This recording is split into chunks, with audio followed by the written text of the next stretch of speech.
والشاکرین والحمد للہ رب العالمین۔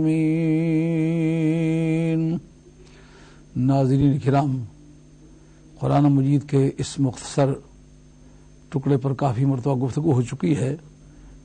ہم اصل میں قرآن مجید کی تفسیر شروع کرنا چاہتے ہیں، لیکن سر دست چند ایک قواعد اور ضوابط جو تفسیر سے متعلق ہیں، جن کے بغیر ایک صحیح تفسیر ہونا ممکن نہیں ہے، ان کا بیان کرنا ناگزیر سمجھا ہے، اور ان کو سمجھنا میں سمجھتا ہوں ایک بڑی لذت والی بات بھی ہے۔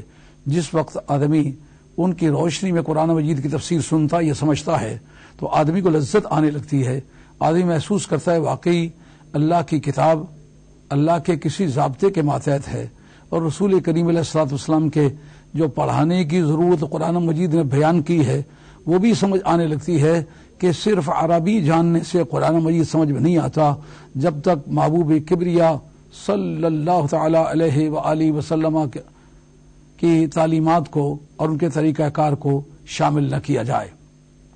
چونکہ قرآن مجید تمام کائنات کے علوم کا بستر ہے، اور قرآن مجید کا اگر مطالعہ کیا جائے تو پھر یہ بات کھل جاتی ہے کہ واقعی قرآن مجید میں ساری کائنات کے علوم ہیں۔ لا رطب ولا یابس الا فی کتاب مبین، کوئی خشک و تر چیز ایسی نہیں ہے جو اس قرآن مجید کے اندر موجود نہ ہو۔ کافی سارے اہل علم کی یہ رائے ہے کہ اس سے مراد لوح محفوظ ہے، مگر دوسرے مقام پر جب قرآن مجید نے یہ بات کہی ہے کہ اے محبوب کبریا صلی اللہ تعالی علیہ وآلہ وسلم، ہم نے آپ کی طرف قد جاءکم من اللہ نور و کتاب مبین، آپ کی طرف سے اللہ کی طرف سے نور آیا ہے اور بیان کرنے والی کتاب آئی ہے۔ لا رطب ولا یابس، القرآن یفسر بعضہ بعضا، بعض جگہ کسی چیز کو مجمل چھوڑا گیا ہے، دوسری جگہ اس کی تفصیل بیان کر دی گئی ہے۔ یہاں یہ بیان کیا ہے کہ خشک و تر کے سارے علوم قرآن میں موجود ہیں، کتاب مبین میں موجود ہیں، لیکن کتاب کو مجمل چھوڑا گیا کہ وہ کون سی کتاب ہے۔ جب کہا قد جاءکم من اللہ نور و کتاب مبین، اے لوگو تمہارے پاس اللہ کی طرف سے نور آیا ہے اور کتاب مبین آئی ہے، معلومہ کتاب مبین اس کا نام ہے جو آئی ہے، لوح محفوظ آئی تو نہیں ہے، آنے والی کتاب کا نام ہے قرآن مجید۔ اور اس آیت کی روشنی میں ایک مرتبہ ایک منافق نے حضرت مولا مرتضی شیر خدا رضی اللہ تعالیٰ عنہ سے پوچھا کہ آپ کہتے ہیں ہر خشک و تر چیز کا علم اس کتاب کے اندر موجود ہے، تو اس کی داڑھی چھدری تھی، تھوڑی پر چند ایک بال تھے، آگے پیچھے کوئی بال نہیں تھے، اور وہ بھی تھوڑے سے تھے۔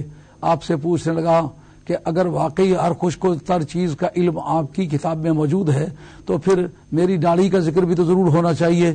آپ الذی خبث لا یخرج الا نکدا، کہ جو زمین گھٹیا ہو اس کے پودے جستا جستا ہوتے ہیں، وہ کنیکٹڈ اور کثیر تعداد میں نہیں ہوتے۔ معلوم ہوتا ہے کہ اندر سے تیری زمین گھٹیا ہے۔ چونکہ وہ منافق تھا اور اللہ کی بارگاہ میں اس کا اندر کھوٹا تھا، تو جو اندر سے کھوٹا ہونا اس کو اس سے تعبیر کرنا زمین گھٹیا ہے، اس لیے اس کے پودے جستا جستا ہیں، کنیکٹڈ نہیں ہے یا کثیر تعداد میں نہیں ہے۔ اور قرآن مجید نے اس اجمال کی تفصیل اور کئی مقامات پر کی ہے۔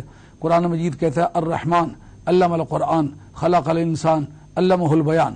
اس جگہ صاحب معالم التنزیل نے ابن کیسان کی روایت نقل کی ہے کہ المراد من الانسان ہوا محمد رسول اللہ صلی اللہ علیہ وآلہ وسلم۔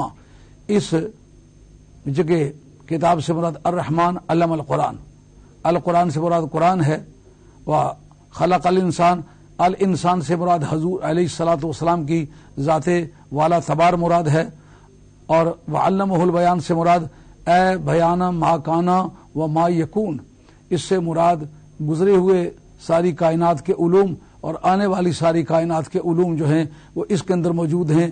اس جگہ ابن کہسان کہتے ہیں لأنہ کان یخبر عن الاولین والآخرین، نبی کریم علیہ الصلوۃ والسلام اولین اور آخرین کی جو اطلاع دیا کرتے تھے، اس سے ثابت ہوتا ہے اس بیان سے مراد نبی پاک علیہ الصلوۃ والسلام کی ذات پاک کو وہ تفصیلات جو قرآن سے متعلق ہیں لیکن قرآن مجید میں اجمالاً وہ بیان کیے گئے ہیں، اور نبی کریم علیہ السلام نے اس کی تفصیل بیان کی ہے۔ یہ اجمال اور تبیین کا علاقہ ہے دونوں بیانوں کے درمیان۔ قرآن مجید کبھی اپنے مجمل کو خود مفصل کرتا ہے اور کبھی سرکار دو عالم علیہ الصلوۃ والسلام اس کی تفصیل بیان کرتے ہیں، اور پہلا قاعدہ ہی علماء تفسیر نے اسی کو قرار دیا ہے کہ قرآن مجید کے کسی مجمل کو آپ بیان کرنا چاہتے ہیں تو آپ پہلے اس کا مفصل تلاش کریں گے۔ قرآن مجید نے ایک جگہ اس کو اجمالاً بیان کیا ہے، دوسری جگہ تفصیلاً بیان کیا ہے، تو اجمال کو تفصیل کے تابع رکھ کر کے آپ کو تفسیر کرنا پڑے گی، اور کبھی وہ تفصیل قرآن مجید کے ذریعے سے ہوتی ہے اور کبھی حدیث رسول پاک صلی اللہ علیہ وسلم کے ذریعے سے ہوتی ہے۔ تو آپ کو اس بارے میں یہ یاد رکھنا ہوگا کہ قرآن مجید کے اجمال کو بیان کرنے کے لیے آپ کو مکمل قرآن مجید کا تفصیلی مطالعہ بھی کرنا ہوگا، اور حدیث رسول پاک صلی اللہ علیہ وسلم میں بھی دستگاہ کامل حاصل کرنا ہوگی، جب جا کر آپ تفسیر پر کامل طور پر قادر ہوں گے۔ ہم لوگ تو ایک ایسے دور زوال کے آدمی ہیں کہ ہم میں تو یہ دعویٰ کسی طرح ممکن نہیں ہے کہ ہم کہیں مکمل تفسیر کر سکتے ہیں، مگر کوشش کریں گے کہ جس حد تک ممکن ہے ہم محنت کر کے قرآن مجید کے وہ اصلی اور واقعی معنی جو حضور علیہ الصلوۃ والسلام کی بارگاہ میں متعین ہوئے ہیں وہ آپ کے سامنے پیش کیے جائیں۔ اس جگہ اس کی ایک مثال آپ یوں سمجھ لیجئے کہ قرآن مجید سورہ بقرہ کی آیت نمبر 27 میں ذکر کرتا ہے فَتَلَقَّى آدَمُ بِرَبِّهِ کلمات، آدم علیہ الصلوۃ والسلام نے اللہ تبارک و تعالیٰ سے چند کلمات سیکھ لیے۔ اس جگہ کلمات کا ذکر کیا ہے لیکن اس کی تفصیل نہیں بیان کی، یہ اجمال ہے، کلمات بیان کیے لیکن پتہ نہیں وہ کون سے کلمات ہیں، ان کلمات کی بناوٹ کیا ہے، ان کی ترکیب نحوی کیا ہے، ان کے معنی کیا ہیں، اس کی فصاحت و بلاغت کے درجات کیا ہیں۔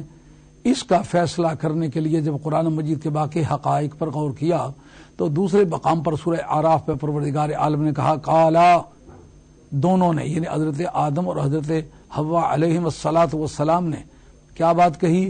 یہ بات کہی ربنا ظلمنا انفسنا وان لم تغفر لنا وترحمنا لنکونن من الخاسرین، اے پروردگار عالم یقیناً ہم نے اپنی جانوں پر ظلم کیا ہے، ربنا ظلمنا انفسنا، ہم نے اپنی جانوں پر ظلم کیا ہے، وان لم تغفر لنا، اگر تو ہمیں معاف نہ فرمائے، وترحمنا، اور مزید رحم نہ فرمائے، لنکونن من الخاسرین، تو یقیناً ہم خسارہ پانے والوں میں سے ہو جائیں گے، یعنی خسارے سے بچنے کا کوئی چانس ہی نہیں ہے۔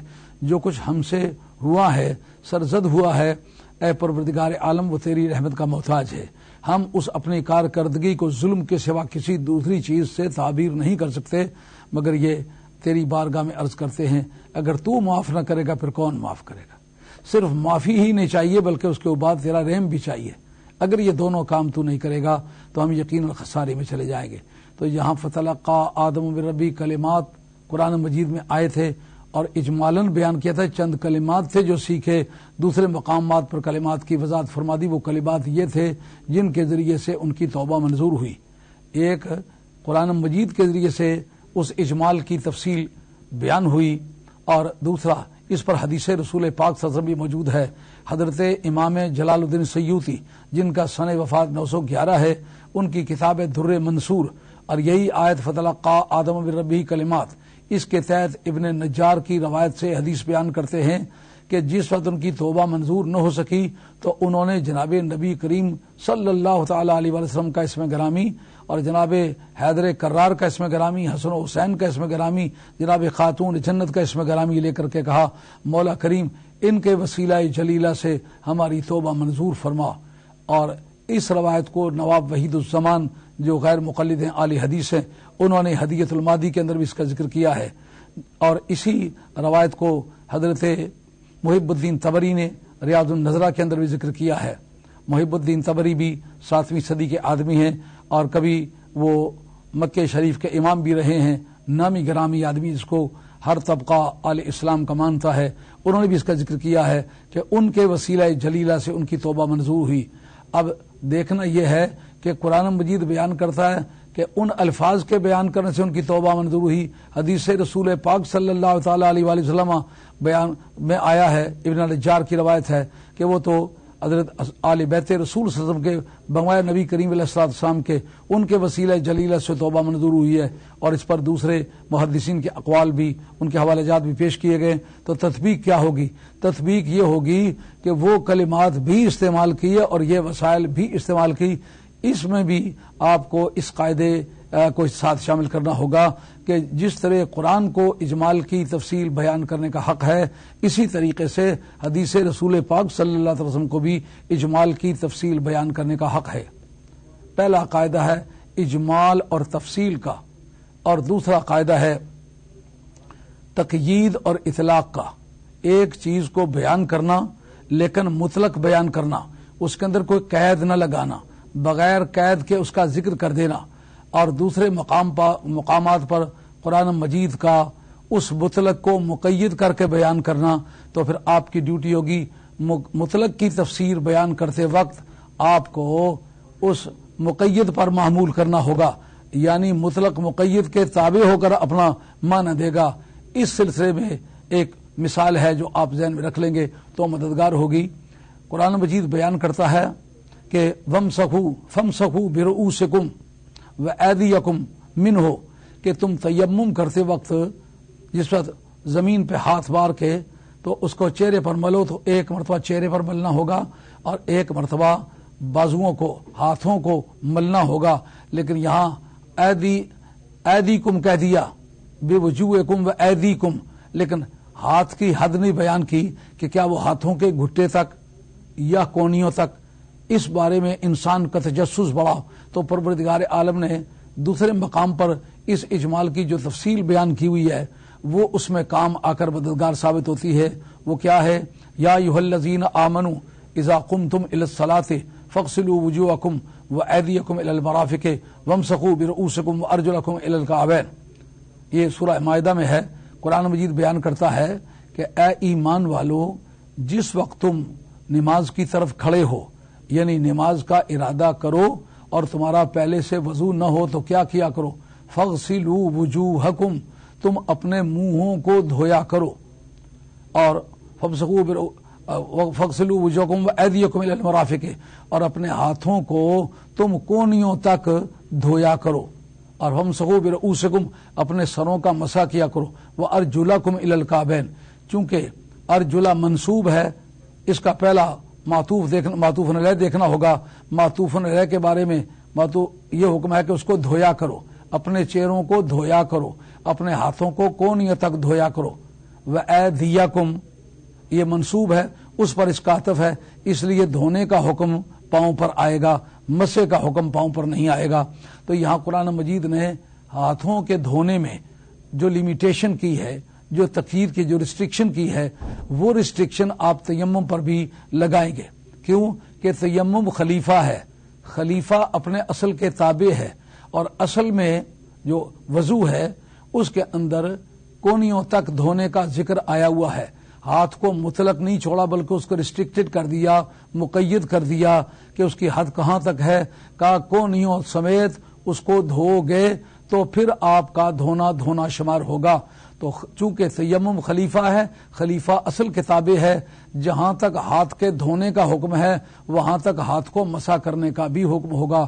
وہ اجمال تھا اور وہ مطلق تھا، اور یہ اس کی تقیید بیان کر دی گئی اور واضح کر دیا گیا کہ مسلمانوں تیمم میں طریقہ کار وہ ہوگا جو وضو میں طریقہ کار ہوگا، جو اس میں حد ہوگی وہی حد اس میں شمار ہوگی.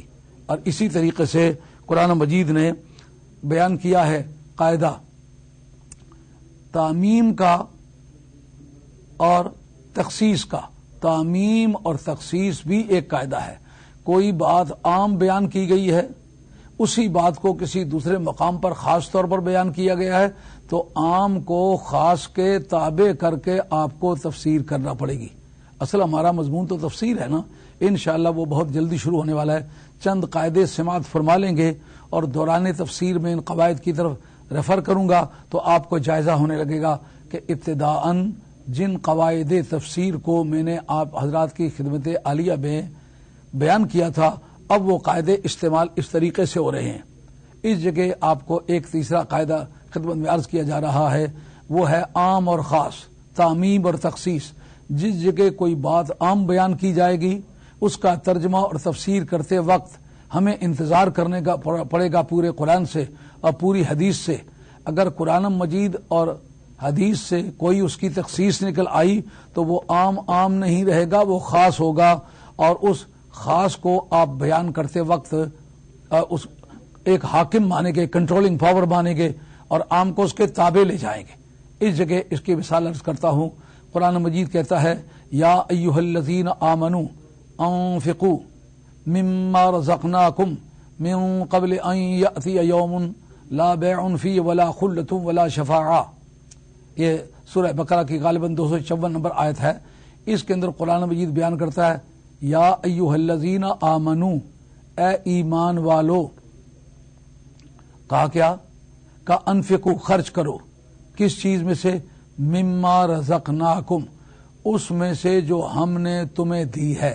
یہ من تبعیضیہ ہوگا، یعنی جو کچھ ہم نے دیا تو بہت کچھ ہے لیکن سارا واپس نہیں مانگتے، اس میں سے کچھ راہ مولا میں خرچ کرو۔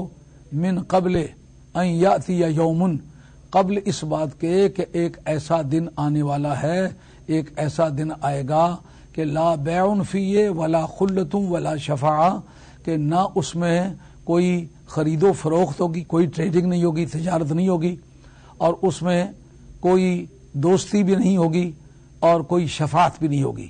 یہاں سے ایک اس عقیدے کے بارے میں کافی خلچان پیدا ہوتا ہے کہ جو مسلمانوں میں ہے کہ سرکار میری شفاعت فرمائیں گے، اولیاء اللہ شفاعت فرمائیں گے، شہید شفاعت فرمائیں گے، حافظ شفاعت فرمائیں گے۔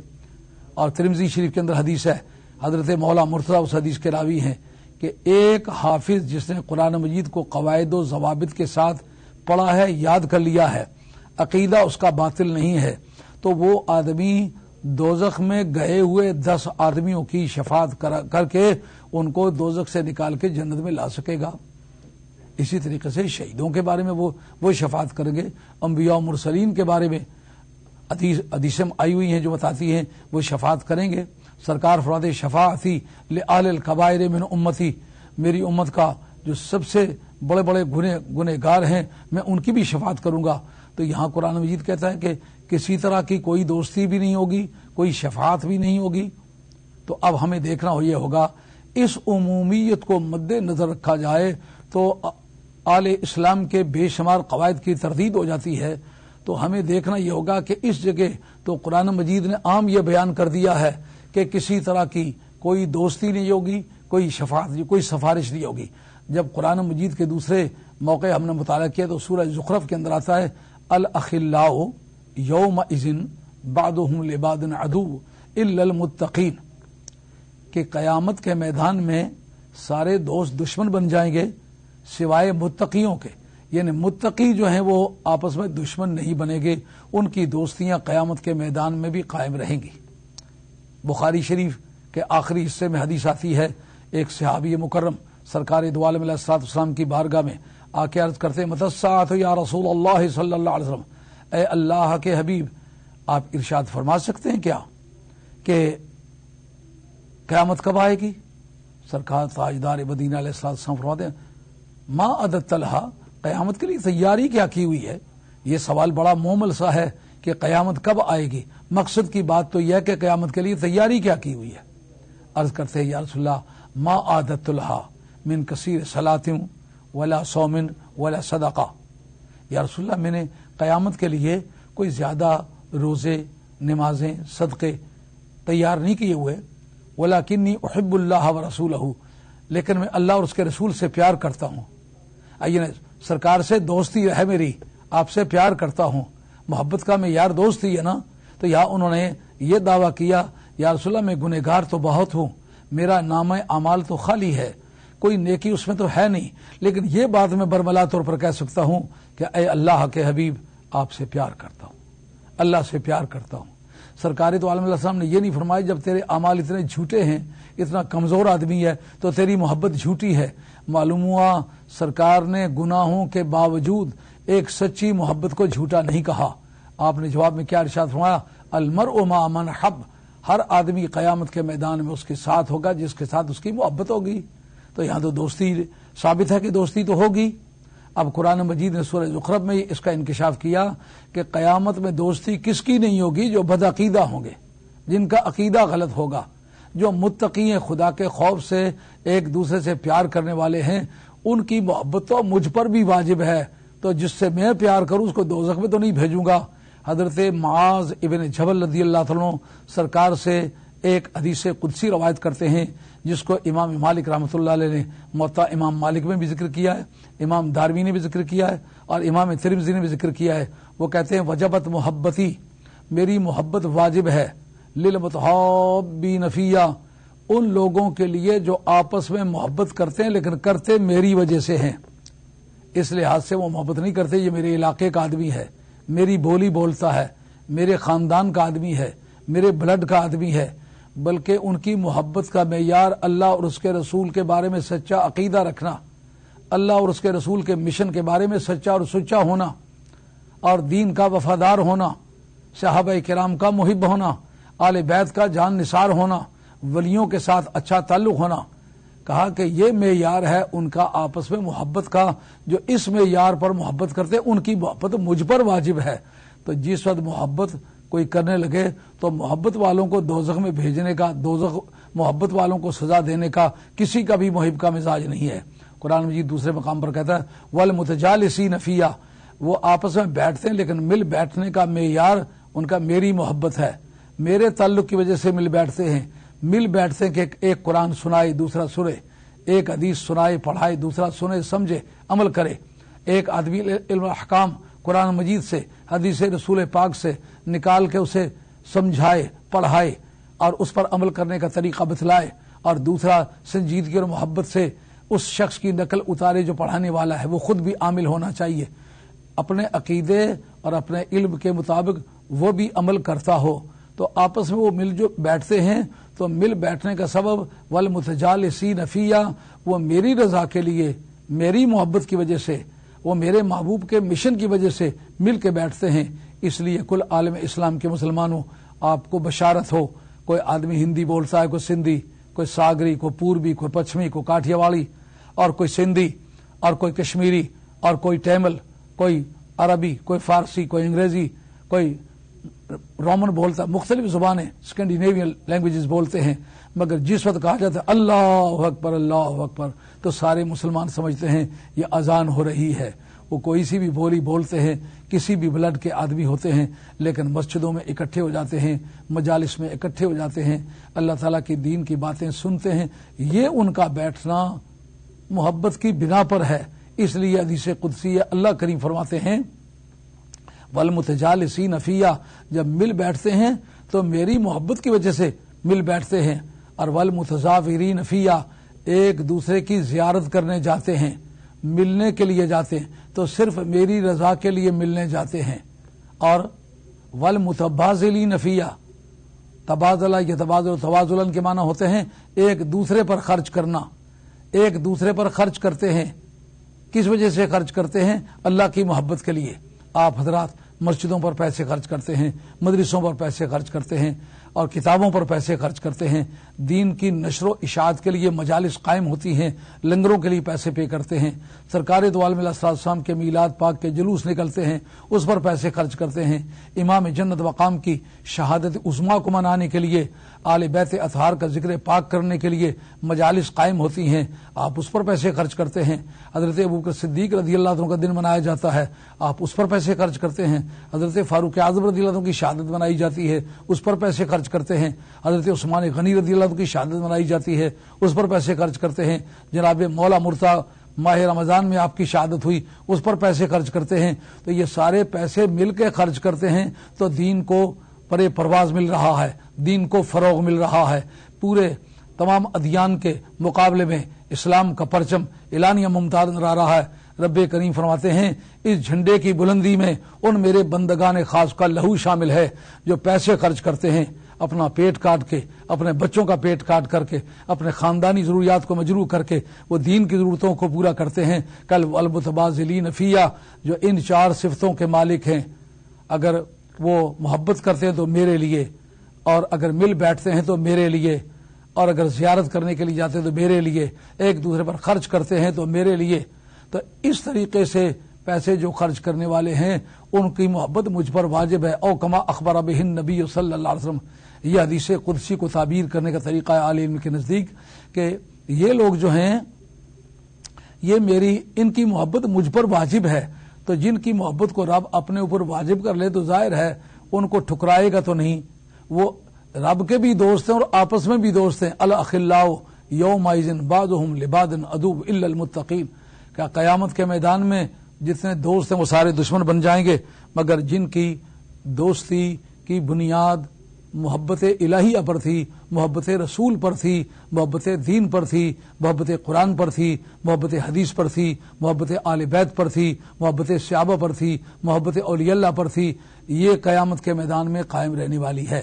تو اب ایک آیت نے آیت 254 میں سورہ بقرہ میں جو فرمایا کہ لا بیع فیہ ولا خلۃ، کہ اس میں کوئی ٹریڈنگ وغیرہ بھی تجارت بھی نہیں ہوگی لیکن کوئی دوستی بھی نہیں ہوگی. یہاں بتا دیا دوستی کافروں کی نہیں ہوگی، دوستی بے ایمانوں کی نہیں ہوگی، دوستی منافقین کی نہیں ہوگی، دوستی بدعقیدوں کی نہیں ہوگی. جن کا عقیدہ صحیح تھا، جو اللہ اس کے رسول پر سچائی سے ایمان لائے تھے اور اس کے پابند تھے، ان کے قیامت کے میدان میں دوستی قائم رہے گی. آگے کا ولا شفاع، ان کے لیے شفاعت بھی نہیں ہوگی. اور ایک قاعدہ جس کو کہتے ہیں وجوہ الخطاب، سٹائلز آف ایڈریس، جب خطاب کا لفظ کوئی بولا جاتا ہے تو دائرہ گفتگو متعین ہو جاتا ہے. یا ایھا الذین آمنو سے کلام کو شروع کیا، اس سے پتا چلا یہ مومنوں کو بتایا جا رہا ہے کہ قیامت میں کوئی شفاعت نہیں ہوگی. آدمی سمجھنے پر مجبور ہو جاتا ہے کہ وجوہ الخطاب دائرہ گفتگو کو متعین کر رہا ہے، یہ حکم مومنوں کے بارے میں ہے. اس کا پہلا جواب یہ ہے کہ جس طرح وجوہ الخطاب ایک قاعدہ ہے، اسی طریقے سے خواتین آیات بھی ایک قاعدہ ہے. خواتین آیات کا علم فن تفسیر میں انتہائی ناگزیر ہے، جس کو ظاہر آدمی دیکھتے وقت کوئی زیادہ بات نہیں سمجھتا. آپ دیکھتے ہوں گے اس جگہ پنکچویشن ہے، اس جگہ ایک طرح کا وقف ہے. قرآن مجید کی جو علم اوقاف ہے، اوقاف و رموز کا علم، وہ بڑا سینسٹیو ہے. آپ دیکھیں گے اس جگہ قرآن مجید اس آیت کو ختم کس جگہ کرتا ہے، والکافرون هم الظالمون، کافر لوگ ہی ظالم ہیں. تو خاتمہ آیت بتا رہا ہے مومنوں تمہیں بتاتے ہیں پر حال کافروں کا بتاتے ہیں کہ نہ ان کی کوئی دوستی ہوگی نہ ان کی کوئی شفاعت ہوگی. اگر اس کو کوئی کہے کہ اس نے تو معنی دوستی اور معنی شفاعت کی صراحت نہیں کی، معنی دوستی کی صراحت تو آپ کو سورہ زخرف سے عرض کر دی ہے، لیکن یہاں آپ اسی سورت کو تھوڑا سا آگے چل کر کے پڑھیں. من ذا الذی یشفع عندہ الا باذنہ، کون ہے جو اس کی بارگاہ میں شفاعت کرے گا سوائے اس کی اجازت کے. یعنی شفاعت جو ممنوع ہے وہ کون سی شفاعت ہے؟ وہ شفاعت ہے کہ جس شفاعت کے بارے میں شفیع کو اللہ کی طرف سے اجازت نہیں ملی ہوئی. یہ وہ لوگ ہیں جو اناتھرائزڈ ہیں، جن کو رب کی طرف سے اجازت نہیں ملی ہوئی. مثلا معبودان باطلہ ہیں، گمراہی کے سرغنے ہیں، جو ضال مضل اضلہ اللہ علی علم، جن کو اللہ جو گمراہ بھی ہیں، گمراہ کن بھی ہیں، علم کے ہوتے ہوئے بھی رب نے ان کو گمراہ کیا ہے. کہا ان کو شفاعت کا حق نہیں ہوگا جن کا عقیدہ غلط ہے، جو عقیدے کے اعتبار سے کھوٹے ہیں ان کو شفاعت کا حق نہیں دیا جائے گا. جو بندگان خاص ہیں ان کو شفاعت کا حق دیا جائے گا. اور اس پر تو اگر آپ اس کا انکار کریں تو پھر پوری بخاری کا انکار لازم آئے گا، مسلم کا انکار لازم آئے گا، دوسرے علم حدیث کی جو کتابیں ہیں جس میں حدیث شفاعت ہے اس کا انکار لازم آئے گا. جس طرح میں نے آپ کو اس جگہ آیت الکرسی کے ذریعے سے آپ کو باور کرایا ہے کہ یہاں شفاعت کی ممانعت ان کے لیے ہے جو اللہ کی بارگاہ سے اجازت یافتہ نہیں ہے. جن کو رب کی طرف سے اجازت ہے وہ شفاعت کر سکیں گے. تو اس جگہ پروردگار عالم نے یہاں عام بیان کیا تھا شفاعت نہیں ہے، بعد میں تخصیص کر دی کہ یہ شفاعت عام ہے پر ان کو چھوڑ کے ہے جن کا رب اور اس کے رسول سے سچا تعلق ہے. قیامت کا میدان ہوگا. دوسری شفاعت متعدد مقامات پر بخاری کے اندر بھی آئی ہے اور دوسری کتابوں کے اندر بھی آئی ہے. ایک مرتبہ حدیث بیان کر دینے کے بعد پھر دوبارہ اس کے ذکر کرنے کا کیا معنی؟ معلوم ہوا بیان کرنے والے کو ایک تو اس کی لذت محسوس ہوئی ہے، بغرض تلذذ اس کو ذکر کرتا ہے، اور دوسرا اس وجہ سے کہ اس عقیدے میں لوگوں کو شکوک و شبہات پیدا ہو گئے ہیں، اس کا اچھی طرح سے رد کرتا ہے تاکہ سننے والے کو اطمینان حاصل ہو جائے۔ تیسری بات یہ جو شفاعت کریں گے ان کا ذکر کیا ہے تاکہ پتہ چلے کہ یہ لوگ ہیں جن کو اللہ کی بارگاہ سے اجازت ہے کہ وہ شفاعت کریں۔ حدیث شفاعت میں سب سے پہلی بات جو ہے وہ کیا ہے؟ سب سے پہلے لوگ کہیں گے یار چلو کو اللہ کا نیک بندہ تلاش کریں۔ اب وہ قوم جو یہ کہتی ہے اللہ کے ہوتے ہوئے کسی دوسرے سے کیوں مانگتے ہو، بلا شبہ یہ جملہ لکھنے میں بڑا خوبصورت ہے، پڑھنے میں بڑا خوبصورت ہے، اگر دنیائے تحقیق میں لے جائیں تو اتنا کھوٹا ہے کہ معلوم ہوا ہے کہ یہ بڑا مقدس قسم کا فریب ہے جو تقدس کا لباس پہن کے کسی کو ٹھگنا چاہتا ہے۔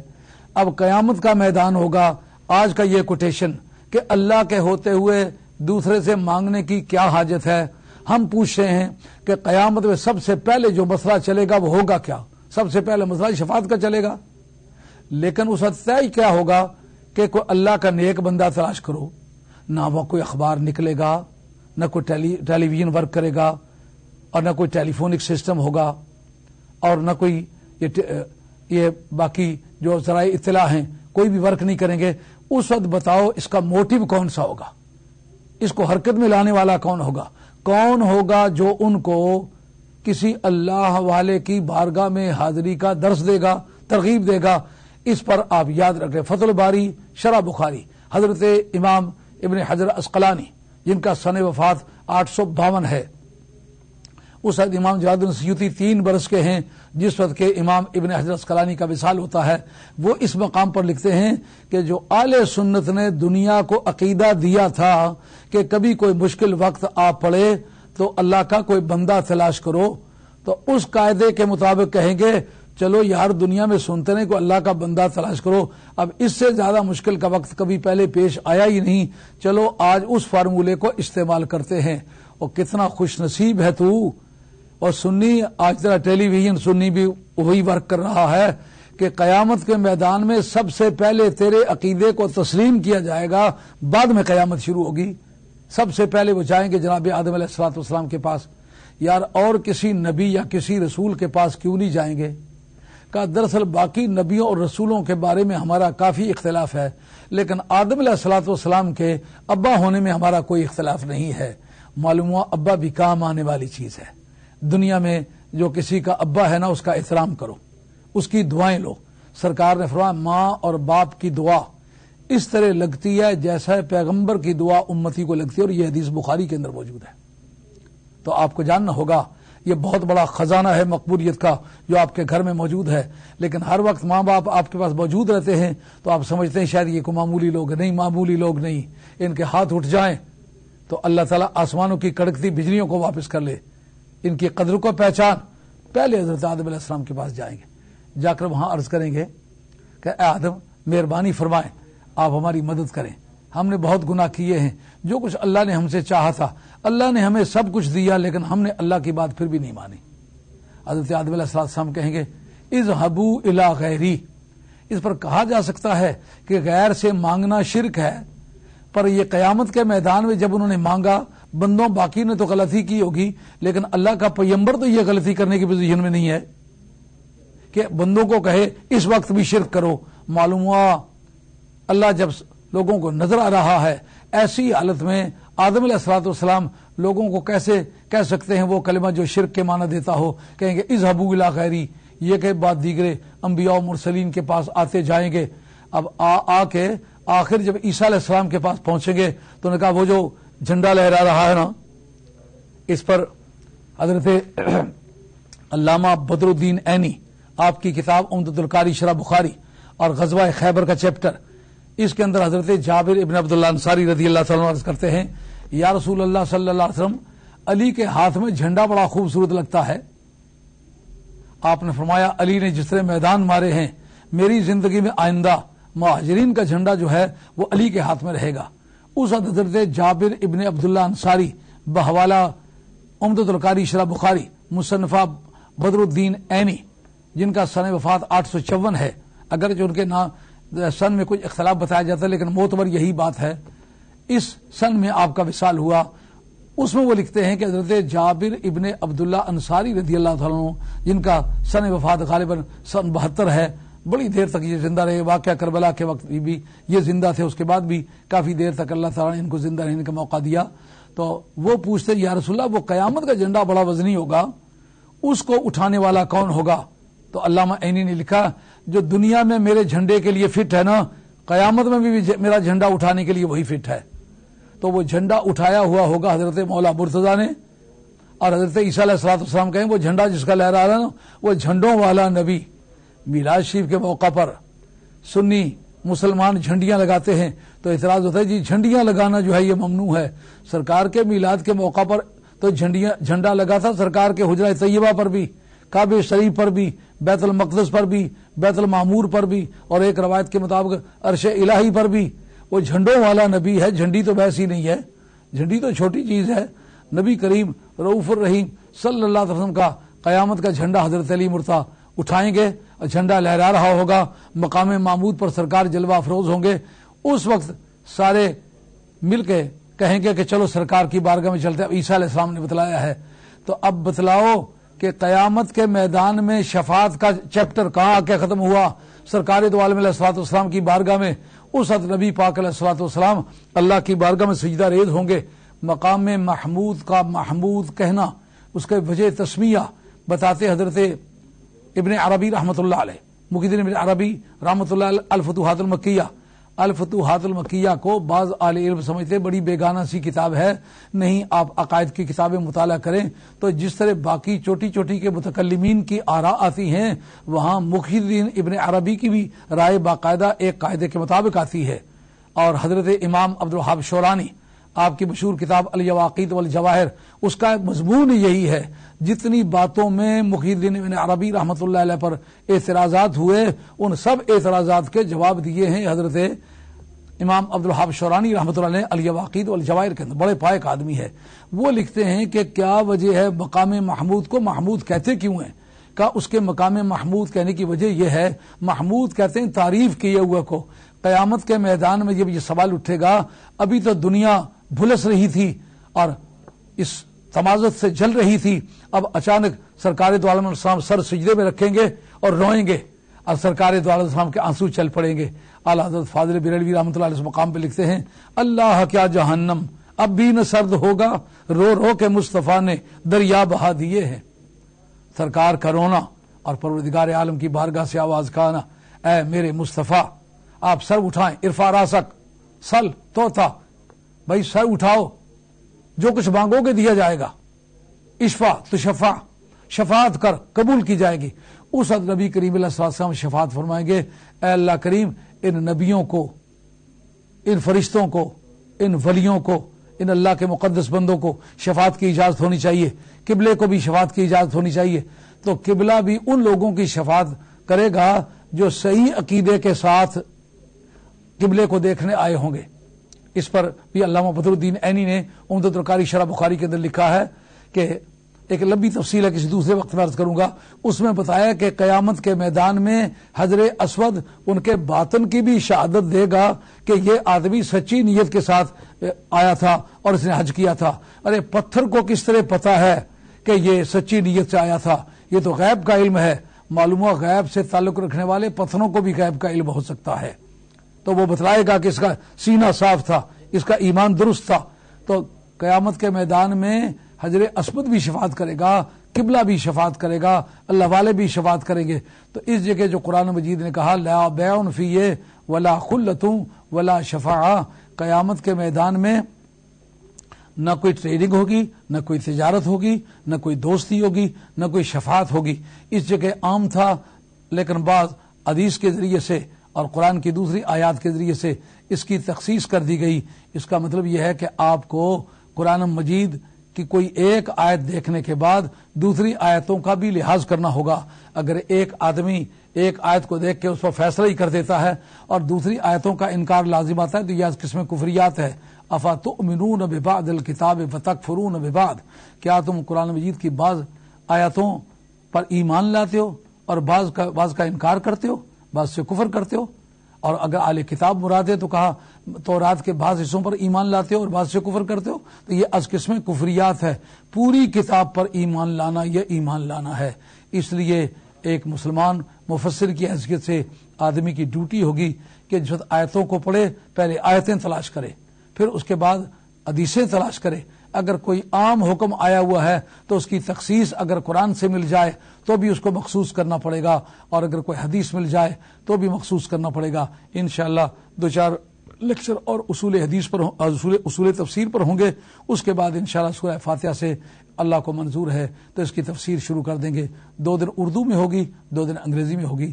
امید ہے کہ آپ لوگ دعا فرمائیں گے کہ اللہ تعالیٰ لغزش سے معاف فرمائے، اور اگر کوئی کوتاہی کا کلمہ نکل جائے تو اللہ کی بارگاہ میں سچے دل سے توبہ کرتا ہوں. مولا کریم میں گنہگار انسان ہوں، مجھے اپنے حبیب صلی اللہ علیہ وسلم کے طفیل اور اپنے پاک بندوں کے طفیل معاف فرما.